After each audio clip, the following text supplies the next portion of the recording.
Hello again, everyone. It is Steve here from the Instrument for Every Child program.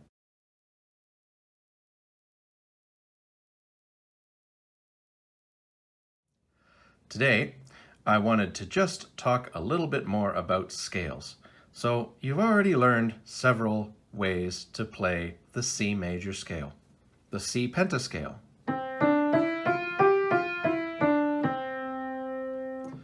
the C major scale,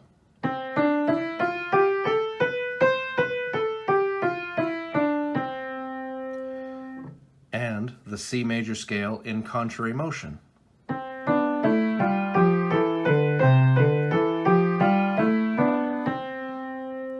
Which looks complicated, but we are reminded that we just use the same fingering in both hands.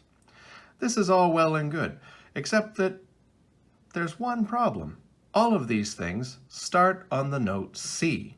Are there not other notes on the piano? Why, yes, in fact, there are. And each one of them has its own major scale, just like C does. But how will we ever figure those out? For if we started on another note and played the exact same pattern,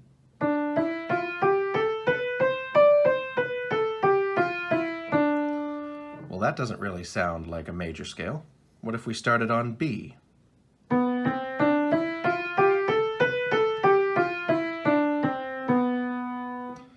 Well, that doesn't sound very pleasant either. And part of the reason for that is because we never really looked too closely at how a major scale is actually constructed. Every major scale is constructed using a very specific patterns of whole steps and half steps. What are those? A whole step is 2 half steps, but a half step is the smallest distance on the piano. For example, from C to its nearest key up would be a half step up, or C to its nearest key down would be a half step down. So then a whole step would be the distance from C to 2 half steps higher. What if we wanted a whole step higher than F? We would go F, half step makes a whole step. What about a whole step higher than D? Half step makes a whole step. Good. What if we wanted a whole step higher than B? A whole step is 2 half steps. Oh, that puts us on a black key. That's fine. Now, what if we started on a black key? Well, then a whole step higher would be 2 half steps to there. So all of these whole steps have the same sound.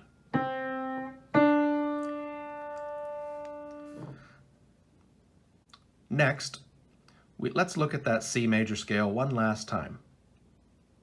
How far is it from each note to the next note? C to D. Well, that's a whole step. D to E is also a whole step. E to F is a half step.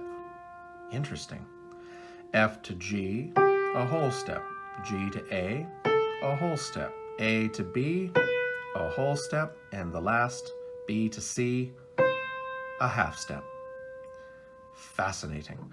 So when you go to construct a major scale, you need to think, here's your starting note, and from there go a whole step, half step, whole step, whole step, whole step, half step. One more time. So start your note. Whole step, half step, whole step, whole step, whole step, half step. Now, as we said, there is a major scale for every key on the piano, meaning there are 12 of them.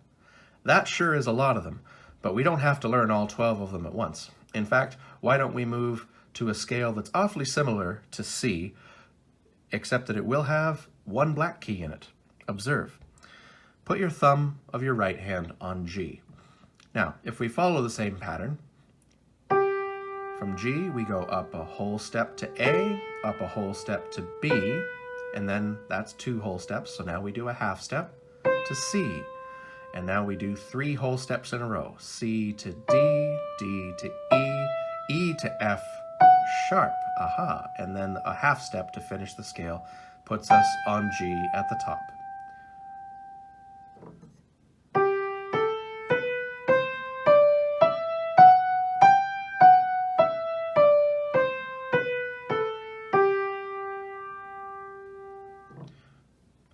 That is the G major scale we just learned.